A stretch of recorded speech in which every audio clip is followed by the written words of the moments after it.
दाजीपूर अभयारण्यात वसलेल्या 12 वाड्या वस्त्यांसाठी प्राथमिक आरोग्य केंद्र दाजीपूर कार्यरत आहे। या परिसरात मोठ्या प्रमाणात अपघात होत असतात। अपघातग्रस्तांना प्राथमिक उपचारासाठी या आरोग्य केंद्राचा मोठा लाभ होतो, परंतु या आरोग्य केंद्रातील 13 मंजूर पदांपैकी 4च पदं कार्यरत आहेत। वैद्यकीय अधिकारी, आरोग्य सहाय्यक, आरोग्य सेविका आणि झाडू कामगार अशी पदं कार्यरत आहेत। या प्राथमिक आरोग्य केंद्राला पुरेसा स्टाफ नसल्यानं चांगली सेवा देण्यास मर्यादा येत असल्याचं वैद्यकीय अधिकारी डॉक्टर सरिता मोरे यांनी सांगितलं। म्हणजे मावशी आहेच माझ्या बरोबर, ती सफाई कामगार आहे। शिपाईचं काम काय असतं? पेपर काढणं। सिस्टरचं काम काय असतं? बीपी चेक करणं। डॉक्टरचं काम काय असतं? पेशंटला चेक करणं। फार्मासिस्टचं काम काय असतं? गोळ्या देणं। ह्या 4 लोकांची जबाबदारी मी एकटी सांभाळते।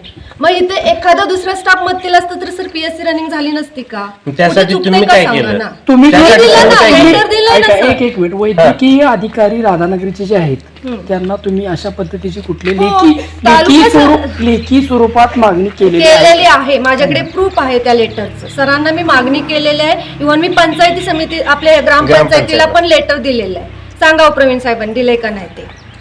मी दिलेलं आहे लेटर। आमच्या तालुका अधिकाऱ्यांना पण दिलेलं आहे किंवा ग्रामपंचायतीला पण लेटर दिलेलं आहे की आम्हाला स्टाफची कमतरता असल्यामुळे आम्हाला सेवा देणं हे व्हायला लागले, कठीण पडायला लागले असं सांगितलेलं आहे मी ऑलरेडी।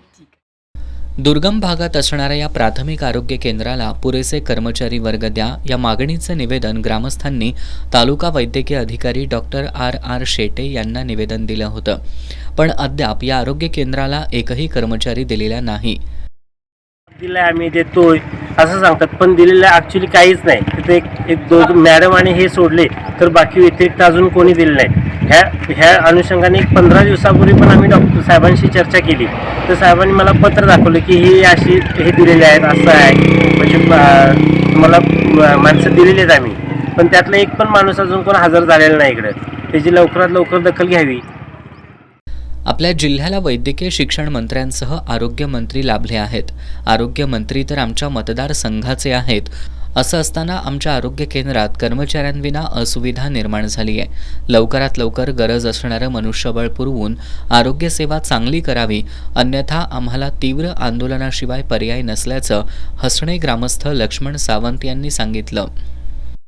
केंद्राला जे स्टाफ लागणार आहे ते त्यांनी लवकर उपलब्ध करावं ही आमची सर्व या भागातील लोकांची विनंती आहे। आणि जर न झाल्या असा प्रकार तर उग्र आंदोलन केल्याशिवाय आम्ही राहणार नाही याची नोंद घ्यावी। आणि ह्या दृष्टिकोनात आता आम्हाला एक आशेचं किरण असं आहे की आमचे आमदार आहेत, हे आमदारच आज आरोग्यमंत्री झाल्यामुळे आणि मोठी अपेक्षा वाढलेली आहे, तेव्हा आरोग्यमंत्र्यांनी याच्यावर लक्ष द्यावा ही आम्ही विनंती करतो।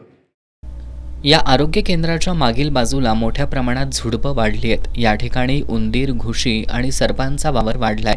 अनेक वेळा डॉक्टरांच्या कक्षात साप येत असतात, त्यामुळे उपलब्ध स्टाफही भीतीच्या छायेत काम करत आहे। दाजीपूर ओलवणसह 12 वाड्या वस्त्यांना आरोग्य सेवा देण्यासाठी तब्बल 2.5 कोटींहून अधिक निधी खर्च करून प्रशस्त इमारत बांधली आहे, परंतु अपुऱ्या कर्मचाऱ्यांमुळे या इमारतीचा काहीच उपयोग नसल्याची स्थिती आहे। एस न्यूजसाठी नामदेव कुसाळे, दाजीपूर।